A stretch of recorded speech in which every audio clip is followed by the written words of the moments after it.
আজকে আমি বানাচ্ছি এঁচোড় দিয়ে মুরগির মাংস। শুনেই একটু অবাক হয়ে গেলে, তাই না? কি ভাবছো, এই রান্না কি আবার কেউ খায় নাকি? হ্যাঁ বন্ধুরা, আমি বানিয়েছিলাম আর অসাধারণ স্বাদ হয়েছিল, তাই তোমাদের সঙ্গে শেয়ার করছি। একটা বড় সাইজের এঁচোড়, তার হাফটা আমি নিয়েছি। ভালো করে ছাড়িয়ে পরিষ্কার করে ছোট ছোট করে কেটে নিয়ে চলে এসেছি। আর এখানে 1 কেজি মুরগির মাংস নিয়েছি। মাংসটাও খুব ভালো করে ধুয়ে নিয়ে চলে এসেছি। আর ওই যে মাংস করলে আলু দিতে লাগে, সেই জন্য আলুগুলো কিন্তু আমি আগে থেকেই ভেজে নিয়েছি। আর আদা, রসুন, পেঁয়াজ, টমেটো সব রেডি করে ফেলেছি। নমস্কার বন্ধুরা, শ্রাবণীর পাকঘরে সবাইকে স্বাগত জানাই। আশা করি তোমরা সবাই খুব ভালো আছো। আমিও খুব ভালো আছি।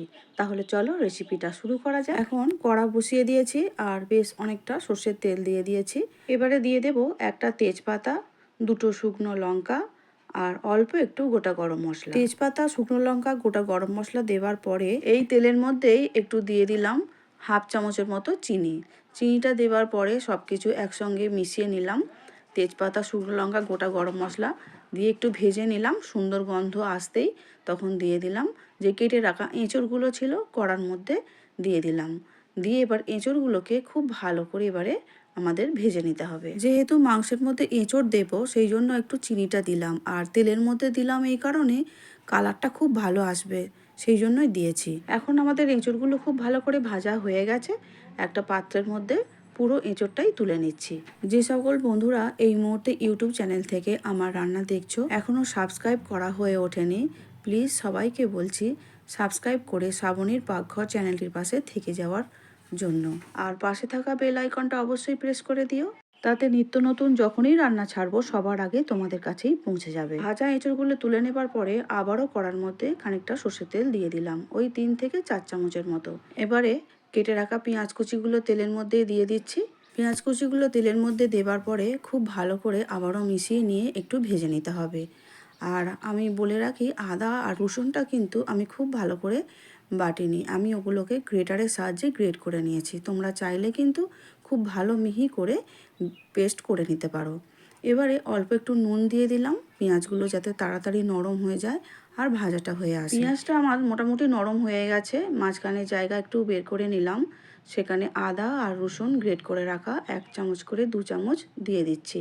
আদা রসুন বাটাটা একটু বেশিই দিচ্ছি, কারণ মাংসটা আর এঁচোড়টা একটু বেশিই আছে, সেই জন্য। এবারে আদা, রসুন, পেঁয়াজ সব কিছু একসঙ্গে মিশিয়ে নিয়ে খুব ভালো করে আমাদের কষে নিতে হবে। পেঁয়াজ, আদা, রসুন কষানোর সময় 1 চামচ জিরে দিয়ে আবারও খুব ভালো করে মিশিয়ে নিচ্ছি। এবারে দিয়ে দেব 1 চামচের মতো ধনে গুঁড়ো। এবারে দিয়ে দেব 1 চামচ হলুদ, দিয়ে দিচ্ছি 1 চামচ কাশ্মীরি লঙ্কা গুঁড়ো। এই লঙ্কা গুঁড়োটা দেওয়ার জন্য কালারটা খুব ভালো আসবে, সেই জন্যই দিয়েছি। সব কিছু দেওয়ার পরে খুব ভালো করে মিশিয়ে নিলাম।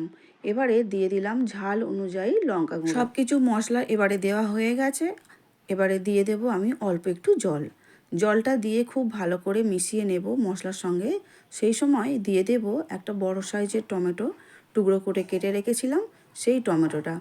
একেবারে সব একসঙ্গে মশলার সঙ্গে টমেটোটাও কিন্তু কষা হয়ে গেছে। এবারে মুরগির মাংসগুলো এই কষানো পেঁয়াজ, আদা, রসুন, টমেটোর ওপরে দিয়ে দিচ্ছি। আর হ্যাঁ, একটা কথা প্রথমেই বলা হয়নি, মুরগির মাংসগুলো কিন্তু আগের থেকে সাইজে অনেকটাই ছোট করে নিয়েছি।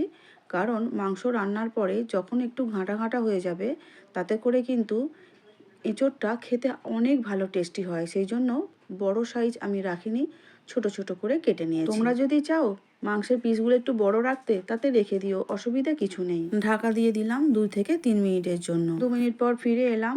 এবারে ঢাকা খুলে আমি একটু নাড়াচাড়া করে নিচ্ছি। দেখতেই পাচ্ছ মাংস থেকে অনেকটাই জল বেরিয়েছে। এই সময় আমি মাংসের মধ্যে দিয়ে দেব যে ভেজে রাখা এঁচড়গুলো ছিল, সেই এঁচড়গুলো সব একসঙ্গে দিয়ে দিলাম। দিয়ে আবারও খুব ভালো করে এঁচোড় আর মাংস খুব ভালো করে মিশিয়ে নেব।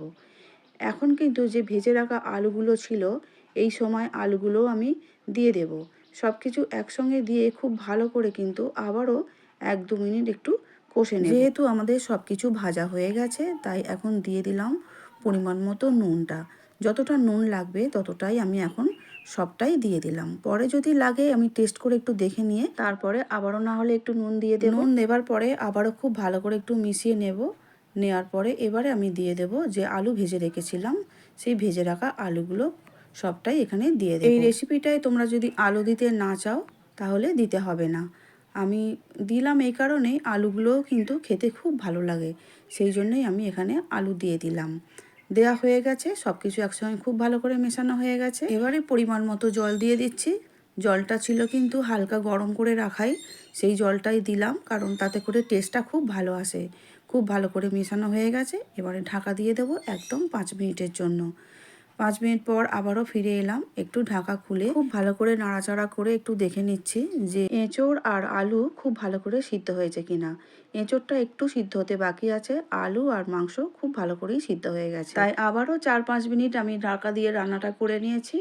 এখন সম্পূর্ণভাবে সব কিছুই সিদ্ধ হয়ে গেছে। অল্প করে কসুরি মেথি হাতে একটু ক্রাশ করে আমি দিয়ে দিলাম। রেডি হয়ে গেছে আমাদের মুরগির মাংস দিয়ে কাঁঠালের এঁচোড়ের রেসিপিটা। আর দেখতেই পাচ্ছ অসাধারণ দেখতে হয়েছে। হ্যাঁ, টেস্টের কিন্তু কোনো তুলনা হবে না। তোমরা অবশ্যই একবার আমার মতো করে বানিয়ে দেখো বন্ধুরা। আজ তাহলে আসছি, দেখা হবে অন্য কোনো দিন অন্য ভিডিও নিয়ে। সবাই খুব ভালো থেকো আর সুস্থ থেকো। আমার ভিডিওটা সম্পূর্ণ দেখার জন্য অসংখ্য অসংখ্য ধন্যবাদ।